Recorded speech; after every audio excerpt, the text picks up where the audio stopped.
dnešnému stretnutiu a stretnutiu s vami novinármi, ale aj k dnešnej billboardovej akcii, ktorú dnes ako Lekárske odborové združenie spúšťame, nás vedie znepokojenie nad situáciou ohľadne výstavby novej univerzitnej nemocnice v Bratislave. Ministerstvo zdravotníctva a súčasná vláda sa rozhodli a bolo schválené, že novú nemocnicu v Bratislave postavia formou PPP, teda verejno-súkromného partnerstva.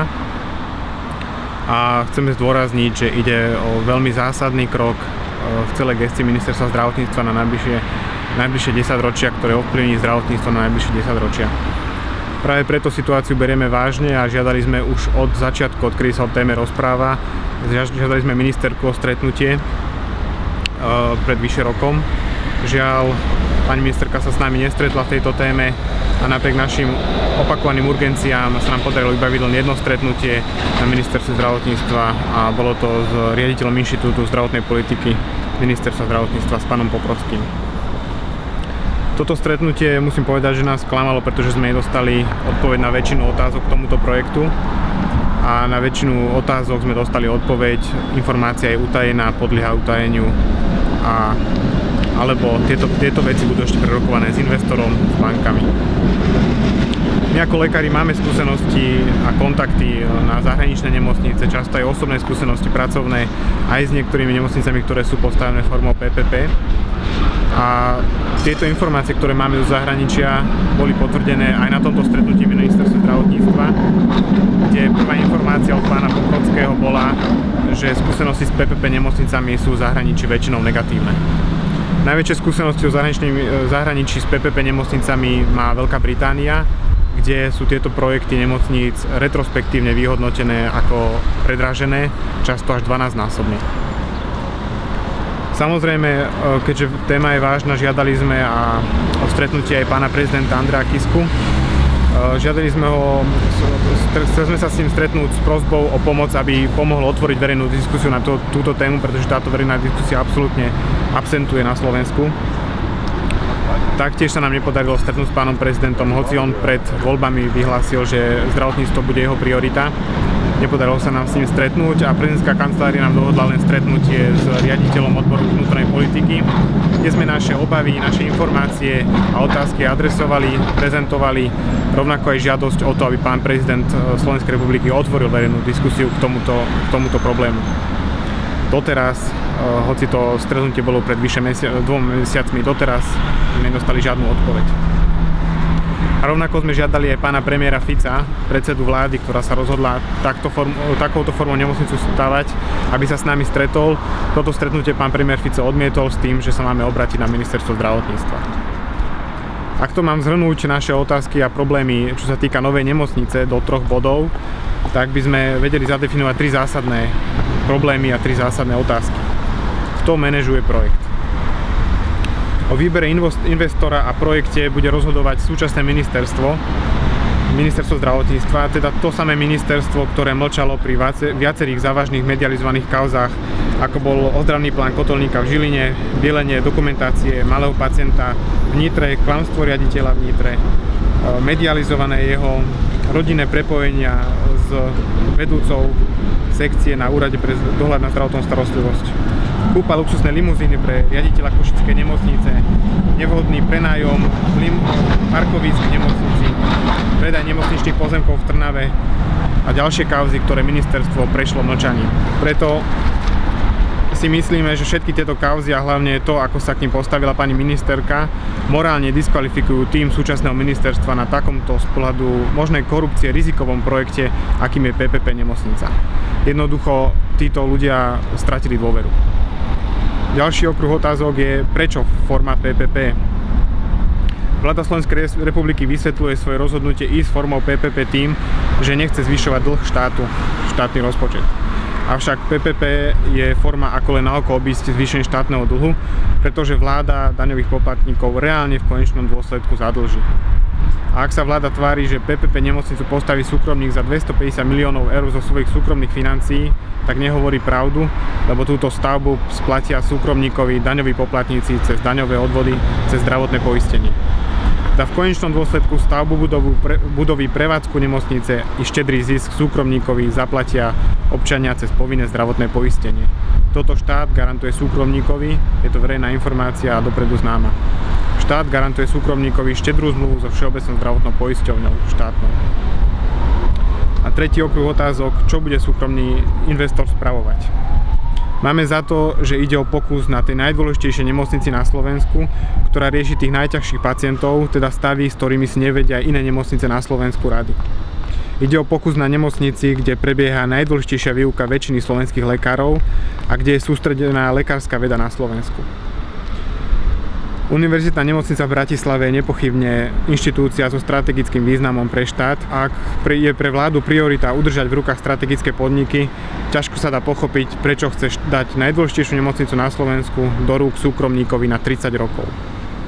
Z tohto pohľadu nám vystáva otázka, čo ak štát zistí po roku, po dvoch, že PPP nemocnica je zlý projekt, že súkromný investor neadekvátne poskytuje zdravotnú starostlivosť. Čo sa stane potom?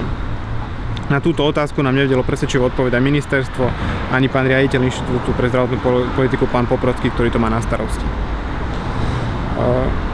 Po zlyhaní projektu, tohto PPP projektu neexistuje plán B a ak existuje, určite nie je plne v rukách vlády, ale skôr v rukách súkromného investora.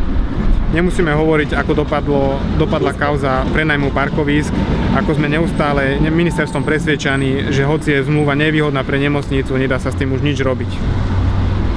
Pýtame sa teda, ak projekt zlyhá, kam pôjdu pacienti tejto najdôležitejšej nemocnice na Slovensku? Pôjdu do Viedne alebo do Prahy? Lebo nemocnica na takejto úrovni na Slovensku je len jedna. Môžeme sa zamyslieť aj nad pár číslami, ktoré boli verejne dostupné a prezentované. Súčasná štátna univerzitná nemocnica má 2600 lôžok a ročne spraví 90 000 hospitalizácií, pričom jej príjmy ročne sú 150 miliónov eur. Nová nemocnica podľa ministerstva zdravotníctva má mať 44 000 hospitalizácií, teda necelú polovičku. Pritom má ísť len o akútne lôžka. Zase sa pýtame, prečo má ísť len o akútne lôžka, kto rozhodol, že nová nemocnica, že súkromník má riešiť len akútnych pacientov, čo bude s chronickými pacientami a kde budú hospitalizovaní, a ako bude toto prebiehať. Vystáva tu teda vážna otázka a je tu teda vážne podozrenie, že sa investorovi vyberajú iba ziskové hrozienka z koláča, nakoľko akútni pacienti sú pre nemocnicu najziskovejší. Kontrakt medzi štátom a investorom má byť na 30 rokov a ministerstvo odhaduje, že nová nemocnica by mala mať v prvom roku výnosy na úrovni 130 miliónov, pričom ročný rast výnosov má byť 3 až 4,5%.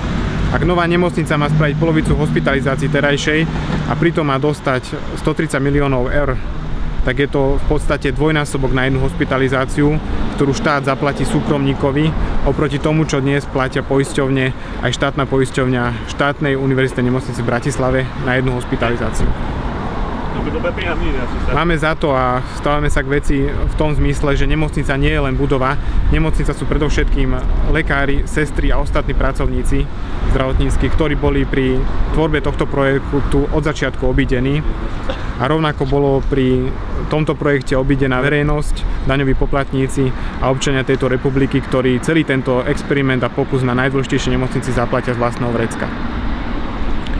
Preto bola aj naša snaha s najdôležitejšími ľuďmi v tomto projekte komunikovať a žiadať ich o verejnú diskusiu.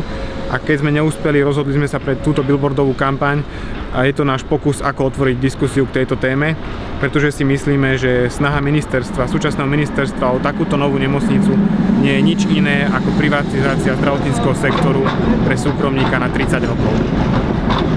Ďakujem. Ale potrebuje Bratislava podľa vás novú nemocnicu? Samozrejme, priestory a nemocnice, vidíme to všetci, my lekári najlepšie, Bratislava potrebuje novú nemocnicu. Otázka je, prečo takýto projekt, keď sú aj výhodnejšie v zahraničí. A druhá vec, my sa nebraníme aj tomuto projektu a priori, ale chceme k nemu verejnú diskusiu, chceme počuť odpovede na otázky a problém je v tom, akí ľudia realizujú tento projekt. Všetci vieme o kauzách tohto ministerstva, ako k nim ministerstvo pristúpilo a všetci vieme, že PPP projekt je vysokorizikový pohľadu korupcie. Ako by to podľa vás bolo výhodnejšie? Preto si myslím, že tento projekt potrebuje väčšiu transparentnosť, potrebuje, aby bol verejne prezentovaný, aby boli odpovedané otázky. Aké konkrétne otázky, s akými otázkami ste aj vy prišli na to stretnutie na ministerstvo?